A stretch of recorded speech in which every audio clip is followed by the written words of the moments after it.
Social media के ऊपर एक वीडियो वायरल है उमैरी नामी शख्स के नाम से और तकरीबन वो वीडियो 7 मिनट 11 सेकंड की है।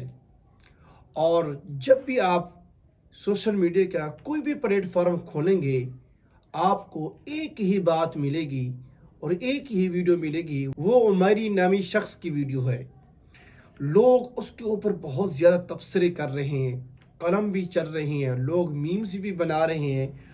और आजकल अभी तक यानी कि ये हफ्ता हो गया है, 10-15 दिन हो गई हैं ये वीडियो वायरल हुई है और अभी तक इसके ऊपर जो है ना बात करना, तबसरा करना, मीम्स बना अभी तक बंद नहीं हुआ है। लोग धड़ाधड़ वीडियो बने ही जा रहे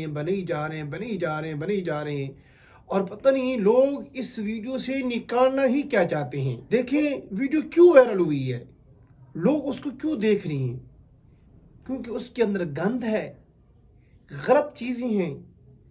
क्या आप लोगों की सोच, क्या हमारी सोच यही है कि इन जैसी चीज़ों को हम वायरल करें, देखें और आगे उसके ऊपर मीम्स बनाएं, तबसरे करें और अपनी कलम चलाना शुरू कर दें?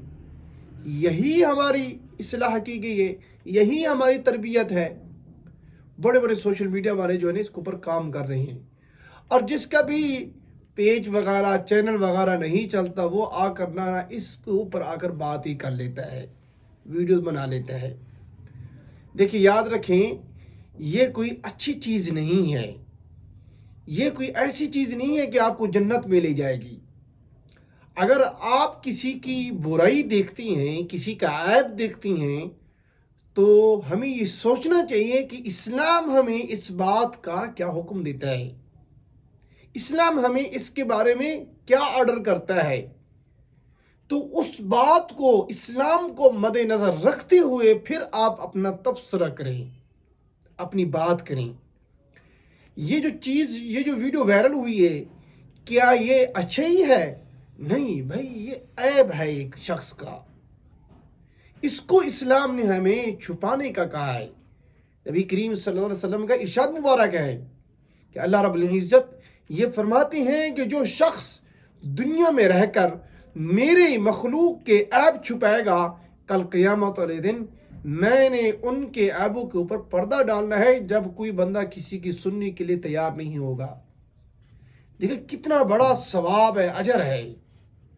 तो हम क्या कर रहे हैं जी, हम तबसरे कर रहे हैं, मीम्स बना रहे हैं, तहकीकी कर रहे हैं और क्या नाम है, कोई ये कह रहे हैं कि भी माशरा गंदा हो गया है, कोई ये कह रहे हैं इनको कड़ी से कड़ी सज़ा देनी चाहिए।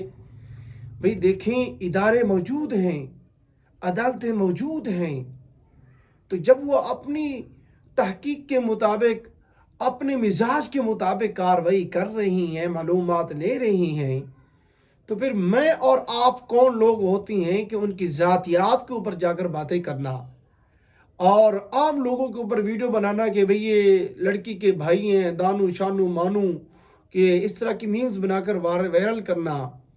भाई चंद व्यूज़ के लिए आप अपनी आखिरत को क्यों ख़राब कर रहे हैं? भाई ये अच्छी चीज़ नहीं है, बचें इस चीज़ों से, ठीक है। और याद रखें, आप अच्छा पैगाम दें, ठीक है, माशरे को अच्छी सोच दें। अगर आपका दिमाग चलता है तो कोई अच्छा मैसेज छोड़ें। आप ये कह सकते हैं कि भाई निकाह को आम करो, निकाह आम करो, अपनी बच्चियों के रिश्ते करो, उनसे पूछ कर करो, उनकी राय लेना ज़रूरी समझो। ये इस्लामी चीज़ें हैं, इस्लाम हमें इस चीज़ की इजाज़त देता है। ये ऐब वाली चीज़ें नहीं हैं कि बच्ची की शादी करनी है, निकाह करना है, आप उससे पूछेंगे। ये तो इस्लाम हमें इस बात का ऑर्डर करता है कि लाजमी उस औरत का, लाजमी उस बच्ची का, उस लड़की की राय ली जाए कि फ़लाँ शख्स के साथ आपका रिश्ता होने को है, क्या आपको वो लड़का पसंद है, कि हम वो रिश्ता करें या ना करें। आप उस लड़की से राय ज़रूर लें। ये माँ बाप के लिए आप अच्छा पैगाम दें, अच्छी सोच दें, ना कि आप जो है ना इस तरह के मीम्स बनाएं, अपने कलम चलाएं, किसी को बुरा भला कहें, किसी की ज़ातियात के ऊपर जाएं और माशरे को गंदा कहें और इसी तरह पता नहीं किस किस को, ख़ानदान को गंदा कहें। देखिए ये चीज़ें हमारे ज़िम्मे नहीं हैं। اور ہمارے ذمہ یہ چیزیں نہیں ہیں کہ ہم کسی کے بارے میں جہنمی اور جنتی ہونے کا فیصلہ کریں. یہ میرے اللہ کے کام ہیں، اللہ رب العزت کے یہ فیصلے ہیں. کل قیامت لگے گی تو پھر چلے گا پتا کہ کھوٹا کہ کھرا کون ہے. ابھی تو ساری دنیا فین فالوئنگ کے چکر میں پڑی ہوئی ہے، اپنے قلم چلا رہی ہے، کہانیاں گھڑ رہی ہے، اپنی طرف سے رائے دے جا رہے ہیں، اور مزید اس ویڈیو کو وائرل کی جا رہے ہیں، اور اس کے اوپر بڑی پتہ نہیں کیا کیا چیزیں بنی جا رہے ہیں. دیکھیں، آپ ان چیزوں سے بچیں، اچھا میسج دیں، اچھا پیغام دیں، اچھی بات کریں، اور ایسی بات کریں جس سے لوگوں کی معاشرے کی اصلاح ہو. نہ کہ لوگ جو ہے نا آپ کی باتوں کو لے کر جو ہے نا آگے شیئر کرتے رہے، فارورڈ کرتے رہے، اور آپ کے کھاتے میں وہ گناہ لکھتا رہے. جب تک وہ چلتا رہے گا آپ کے کھاتے میں گناہ لکھتا جائے گا. جب آپ یہاں دنیا سے جائیں گے تو پھر آپ یہ کہیں گے یا اللہ یہ بھی میں نے نہیں کیا، یہ بھی میں نے نہیں کیا، یہ بھی میں نے نہیں کیا، یہ بھی میں نے نہیں کیا. پھر کیا ہوگا بھئی؟ آپ ڈریں اس چیز سے. یہ تو عارضی دنیا ہے، یہاں تو آج ہے کل نہیں ہے، اصل تو مقصد تو آخرت ہے. تو پھر آپ یہ کام کیوں کر رہے ہیں؟ دعا ہے اللہ رب العزت ہمیں ان تمام باتوں پر عمل کرنے کی توفیق عطا فرمائے.